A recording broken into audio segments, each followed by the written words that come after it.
पत्रकारिता आव्हानात्मक क्षेत्र, परस्परांना बळ देणे गरजेचे. आमदार सचिन कल्याण शेट्टी. श्रमिक पत्रकार संघातर्फे शालेय साहित्याचं वाटप.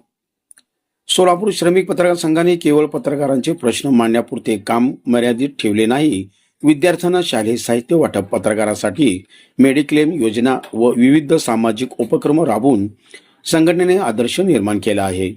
पत्रकारिता हे आव्हानात्मक क्षेत्र असून पत्रकारांनी एकत्र येऊन परस्परांना बळ देणे गरजेचे आहे. शालेय साहित्य वाटप हा केवळ उपक्रम नसून पत्रकार कुटुंबांना एकत्र आणणारा आणि संघटनेविषयी आत्मीयता निर्माण करणारा उपक्रम आहे, असे गौरवोद्गार आमदार सचिन कल्याण शेट्टी यांनी काढले. सोलापूर श्रमिक पत्रकार संघाच्या वतीने महापौर विनायक कोंडल, डॉक्टर शैलेशकुमार पाटील फाउंडेशन, शहाजीराजे पवार युवा मंच आणि राजदीप HP गॅस एजन्सी यांच्या सहकार्याने आयोजित पत्रकारांच्या पाल्यांना शालेय साहित्य वाटप समारंभात आमदार कल्याण शेट्टी बोलत होते. याप्रसंगी भाजपाचे प्रदेश कार्यकारी सदस्य शहाजी पवार, डॉक्टर शैलेशकुमार पाटील फाउंडेशनचे व्हाईस प्रेसिडेंट जगदीश पाटील यांच्या हस्ते शालेय साहित्य वाटप करण्यात आले. यावेळी विचारमंचावर महाराष्ट्र राज्य मराठी पत्रकार संघाचे प्रदेशाध्यक्ष तथा नगरसेवक मनीष केत, दैनिक दिव्य मराठीचे संपादक महेश रामदासी, दैनिक तरुण भारतचे मुख्य संपादक प्रशांत माने, दैनिक तरुण भारत संवादचे निवासी संपादक विजय देशपांडे, दैनिक जनसत्तेचे संपादक सरदार अत्तार, दैनिक सकाळचे वृत्त संपादक वैभव गाडवे, न्यूज प्लस चॅनलचे संचालक तात्यासाहेब पवार, श्रमिक पत्रकार संघाचे अध्यक्ष विक्रम खिलबोडे, खजिनदार किरण बनसोडे, उपाध्यक्ष आफताब शेख आदी मान्यवरांची प्रमुख उपस्थिती होती. प्रास्ताविक श्रमिक पत्रकार संघाचे अध्यक्ष विक्रम खिलबोडे यांनी केले. सूत्रसंचालन श्वेता हुल्ले यांनी केले, तर खजिनदार किरण बनसोडे यांनी आभार मानले. यावेळी वृत्तपत्र व वृत्तवाहिनी यांचे पत्रकार तसेच पाल्य मोठ्या संख्येने उपस्थित होते. आरोग्याचा जो प्रश्न असतो तो प्रश्न आपण पत्रकार संघाच्या माध्यमातून बऱ्यापैकी सोडवतो. साधारण 200 पत्रकारांचं आपण मेडिक्लेम योजना 200 पत्रकारांसाठी राबवतो.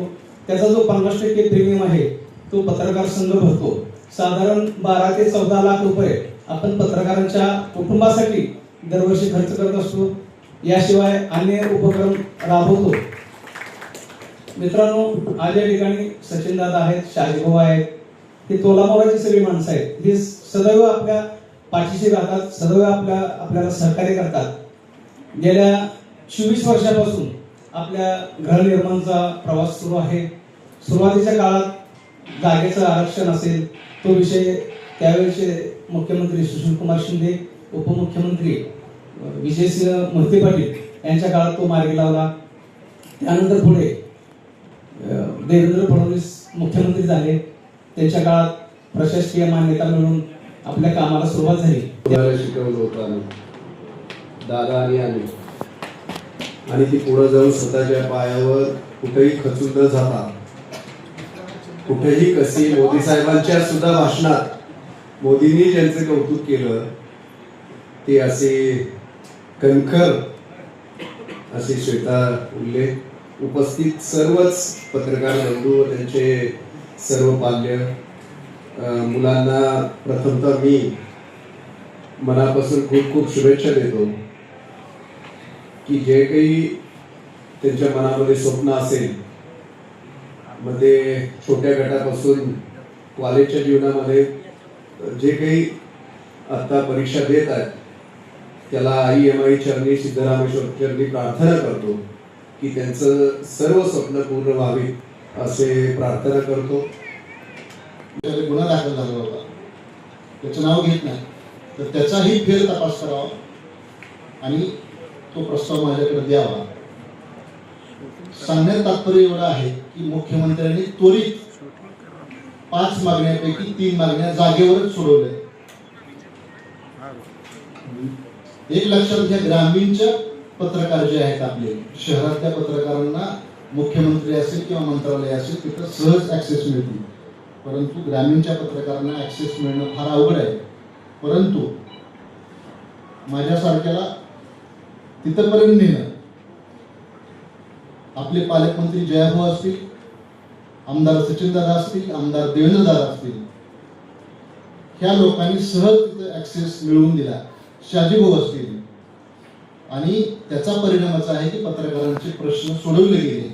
तर त्याबद्दल मी आपल्या सगळ्याला विनंती करतो की मुख्यमंत्री आणि या सगळ्यांचे आभार मानण्यासाठी सगळ्यांनी एकदा टाळ्या वाजवाव्या. माझं मतदारसंघ ह्याचा काय उपयोग होत असलेला. मी तुमच्या विषयामध्ये एवढा वेळ आलो तुमच्या हौसिंग प्रकल्पामध्ये आणि हे सगळं बघत असताना मध्ये काही तुम्हाला बोललो नाही. आणि मला काय मी कुठलंही काम झाल्याशिवाय काही सांगत नाही, माझा स्वभाव आहे. पण तुमच्या सगळ्या कामात मी रोज बोलत होतो. तुम्ही बस नाही येता, रात्री धडपड येताय, तुम्ही झोप नाही, प्रवास, तुमचं सगळं कष्ट बघतो. ह्या सगळ्यात तुमच्या ही योजना राबवताना हे काय काय अडचण आहे, कशामध्ये, पण ह्याला मार्ग काय, ह्या गोष्टीवर मी चिंतन करत राहिलो.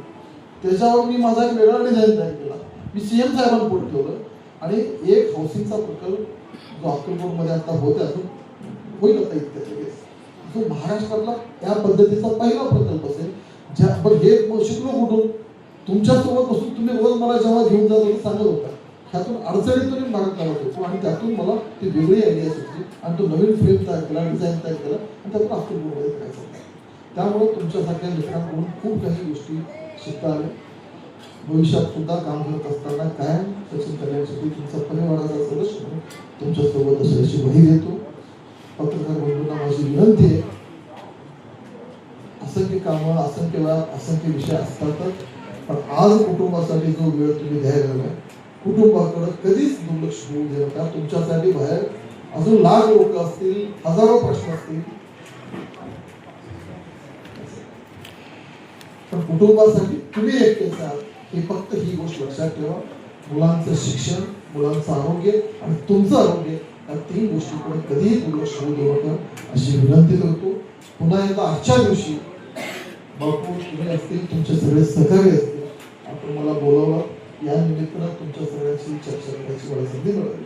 त्यामुळे तुमचे आणि तुमच्या सहकार्याचे विशेष आभार व्यक्त करतो. जगदीश पाटील साहेब, आम्ही आपले सर्वांच्या वतीने आभार मानतो. त्याचबरोबर राज्य मराठी पत्रकार संघाचे प्रदेशाध्यक्ष, आमचे मार्गदर्शक, आमचे सर्वांचे एक प्रेरणास्थान आदरणीय नगरसेवक मनीष अण्णा खेत, त्याचबरोबर दैनिक दिव्य मराठीचे संपादक आदरणीय महेश रामदासी सर, त्याचबरोबर दैनिक तरुण भारतचे संपादक आदरणीय प्रशांतजी माने सर, दैनिक तरुण भारत समाजचे संपादक आदरणीय विजय कुमार देशपांडे सर, त्याचबरोबर ई न्यूज प्लसचे डायरेक्टर आदरणीय तात्यासाहेब पवार सर, त्याचबरोबर जनसत्तेचे संपादक आदरणीय सरदार आत्तार सर, त्याचबरोबर दैनिक सकाळचे वृत्तसंपादक आदरणीय वैभव गाडवे सर, आणि आपण सर्वजण इथं उपस्थित राहिलात. आपण सर्वांचं मी इथं आभार मानतो.